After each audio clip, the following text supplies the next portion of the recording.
Vamos a hablar de los métodos para combatir los gases contaminantes. Ya habíamos dicho el recirculación de gases de escape y ahora vamos a hablar del convertidor catalítico. La idea es, del convertidor catalítico, ya hemos dicho, las combustiones reales, por más que se realicen estequiométrica o con exceso de oxígeno, aún así tienen monóxido y gases y combustibles que no han quemado, y obviamente la producción de óxidos de nitrógeno. La idea del convertidor catalítico es justamente un material que hace un efecto catalizador que acelera las conversiones del monóxido, ¿sí? Obviamente, si yo he introducido una mezcla pobre o estequiométrica dentro del motor, cuando se ha producido la combustión, tiene que haber sobrado un poco de oxígeno, ¿sí? Si es que ha habido combustible no quemado o carbono que le ha faltado oxígeno. Entonces, en el convertidor catalítico, ese oxígeno y el que se libera de cuando yo separo los óxidos de nitrógeno, se utiliza para terminar de combustionar los monóxidos de carbono, los monóxidos que están acá, ¿bien? Los combina con un oxígeno más, formando dióxido de carbono, y los combustibles no quemados los termina de combinar con oxígeno para formar el agua, ¿sí? Y el dióxido de carbono que también pasa ahí. Y los óxidos de nitrógeno los disocia, ¿sí? Los separa, y liberando nitrógeno y oxígeno 2. El oxígeno 2, en teoría, si hubiera sido una mezcla estequiométrica, capaz que no debería existir en la salida del escape. Si fuera mezcla pobre, sí. ¿Bien?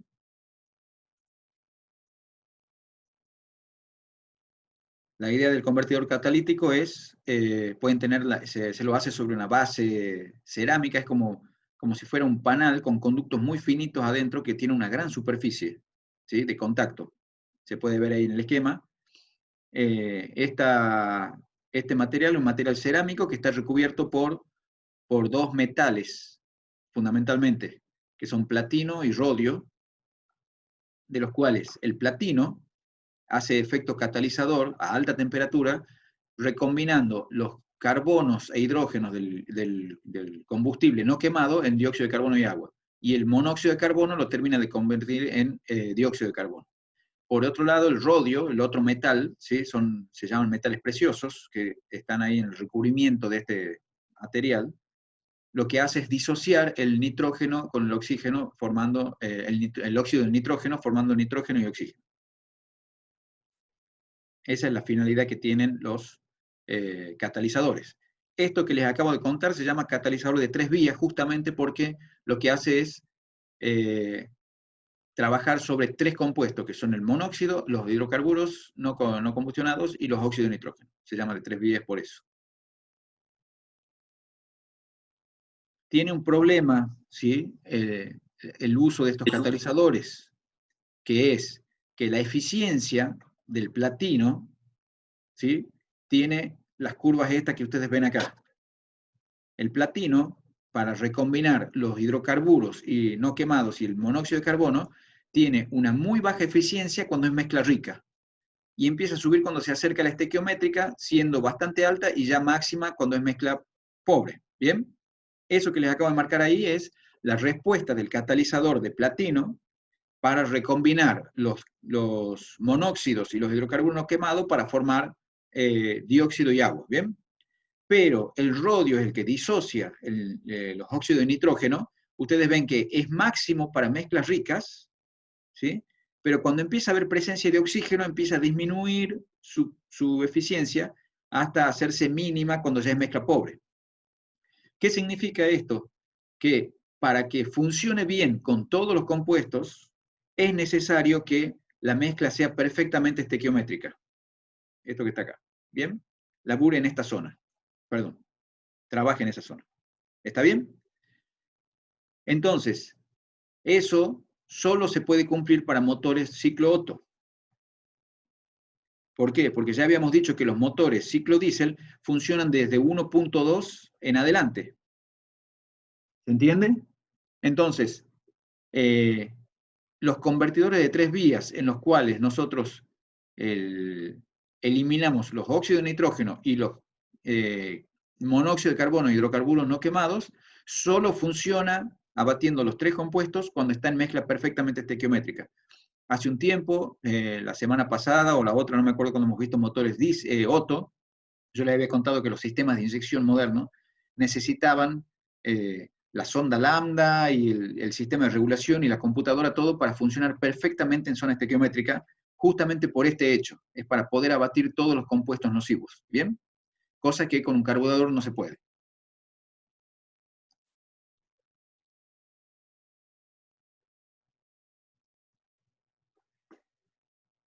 Entonces, ¿cómo haría un motor diésel?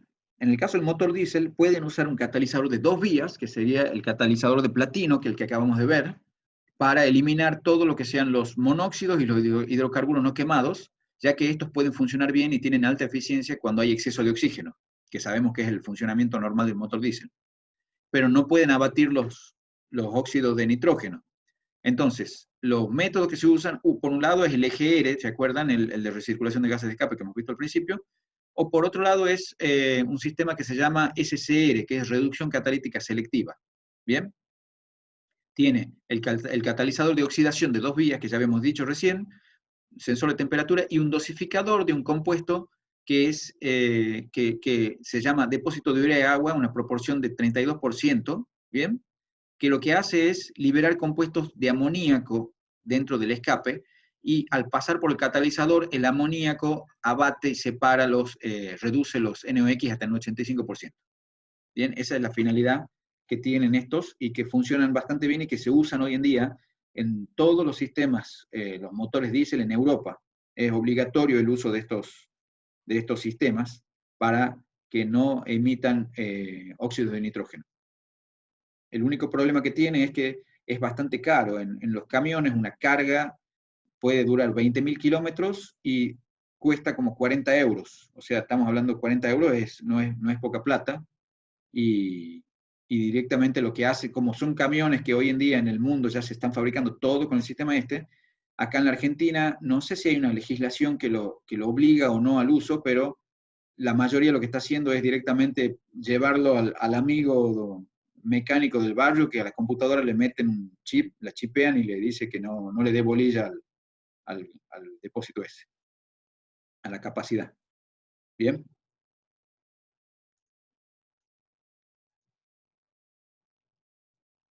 Otro de lo que se usa mucho en los motores diésel, ya habíamos dicho que la producción de hollín, del carbono no quemado, se produce fundamentalmente en los motores diésel, ¿sí? En el tipo de combustión que tiene, cuando no logra encontrar todos los oxígenos, lo primero que hace es combustionar todos los hidrógenos del combustible y quedan los carbonos que se juntan con los sulfatos y nitratos, que ya hemos dicho que vienen con el combustible, y forman el material particulado que es muy nocivo. En los motores Otto, al tener una mezcla homogénea, la forma de combustión hace que sea muy poca la producción de hollín, por lo tanto no se los trata en bases de escape. En los motores diésel, fundamentalmente lo que se hace es introducir un filtro mecánico, es un filtro directamente de una malla que deja pasar los gases, y el hollín, como es algo sólido, se queda atrapado, ¿sí? En estos que tienen agujeritos muy chiquititos, se queda atrapado y que es una malla directamente. Lo que sí hace es que con el tiempo se va trancando, obviamente, se acumula mucho hollín, por lo tanto, se producen lo que se llama una regeneración cada una determinada cantidad de kilómetros, que lo que hacen es mandar más combustible por el caño de escape, lo que produce una elevada temperatura, es como que lo quema, ¿sí? A todo el hollín que se ha depositado, y eso lo libera al filtro de partículas.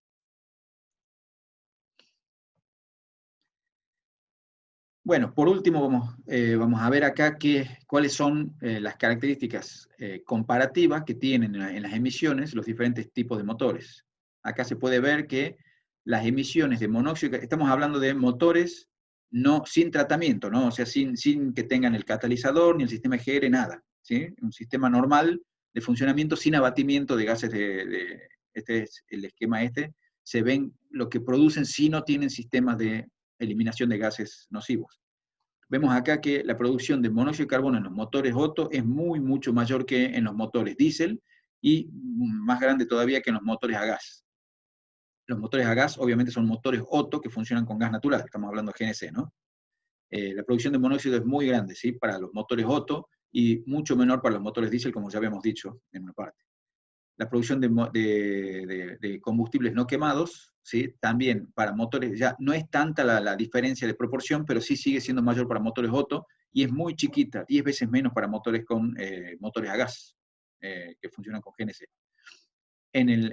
La producción de NOx, también habíamos visto, es mayor la producción en motores diésel que en los motores Otto, con la diferencia que en los motores Otto yo sí puedo eliminar con el catalizador, ¿sí? Con muy alta eficiencia, este porcentaje de gases de óxido de nitrógeno, pero me es muy difícil para los motores diésel la eliminación de todo óxido de nitrógeno. ¿Sí? Ese es el problema que se está teniendo hoy fundamentalmente en Europa y en los países que están combatiendo eso. Y obviamente, de vuelta, el motor a gas es el que menos produce.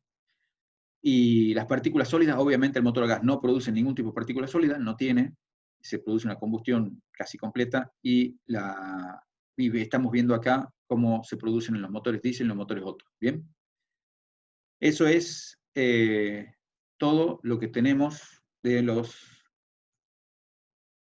que es gases nocivos. Vamos a ver acá. A ver. Bueno, ¿queda alguna duda? ¿Tienen